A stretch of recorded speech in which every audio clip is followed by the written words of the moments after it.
It's a New Day, the channel where we talk about the real ideas to help people grow personally, professionally, and financially. We're your hosts, Loetscher, Sullivan. Today's topic, failure. We're going to talk about what is failure, why we believe failure is important, and then we're going to talk a little bit about our personal failures. So let's dive right in. So what is failure? What are we taught surrounding failures? We're taught that throughout school, failure is bad, and that failure is not an option.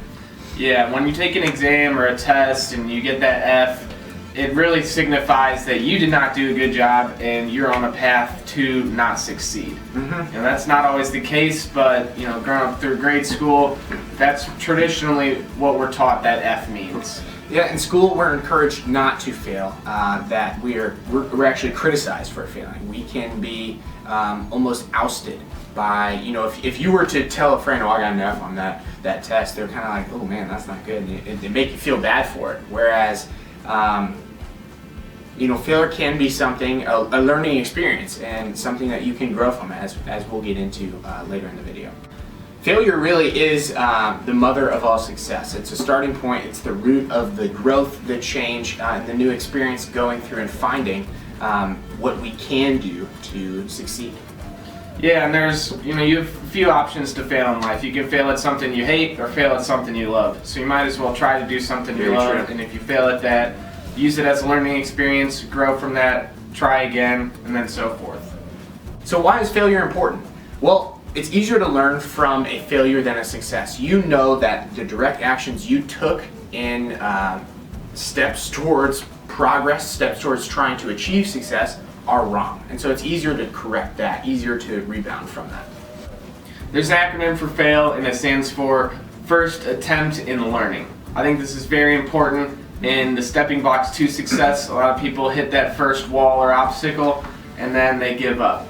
The true compassion and drive comes from going past that first failure, using that as a learning experience or a stepping stone in order to project you towards success. You hit this obstacle, you got through it, now it's on to the next obstacle.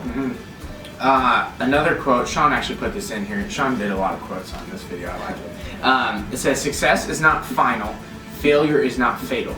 It is the courage to continue that counts. I love that. Because I've always recognized someone, if you're trying hard, then in my eyes you're already succeeding.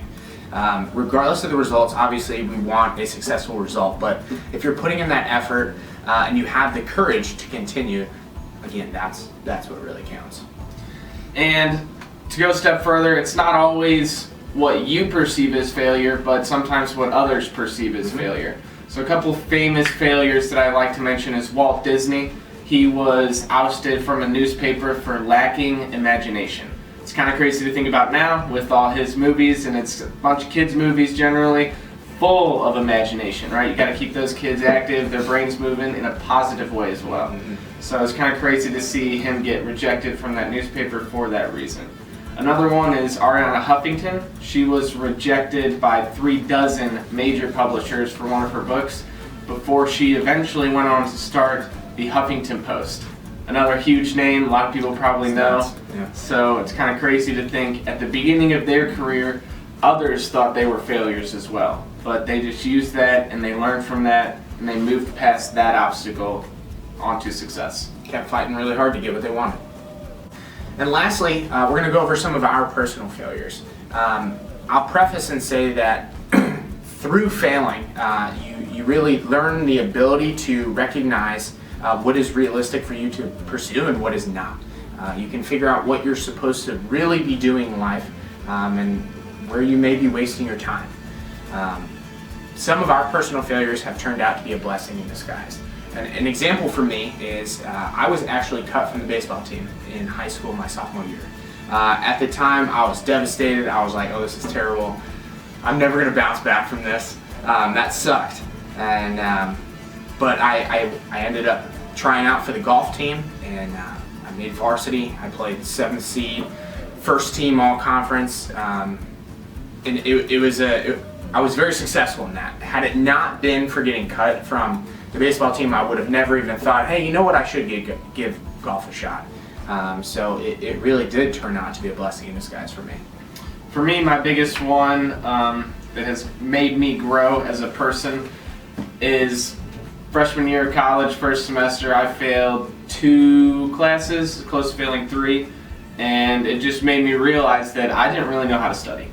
You know, growing up, throughout high school, studying wasn't really a big part of my agenda, but into college, I realized I either didn't know how to study, or when I was studying, I wasn't in the right headspace. So failing those classes gave me that invaluable information that taught me I need to learn how to do these things if I want to succeed. I need to take an extra step.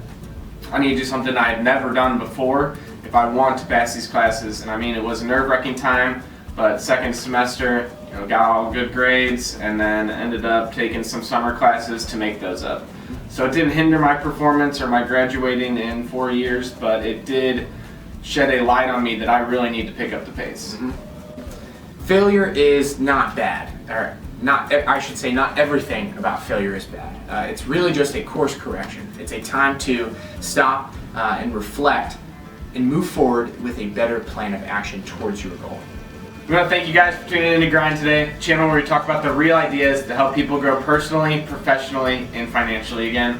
You know, we hope you enjoyed today's conversation, and if you did, please like, subscribe, comment. We love to see the comments, or if you have anything that you need from us, any ideas for us, please send us an email to grindresource@gmail.com. We love seeing those, and then we'd love to hear what you guys want to learn from us or hear from us in 2021. Yeah. Happy New Year. Like Sean said, let's make 2021 a good year. Keep grinding.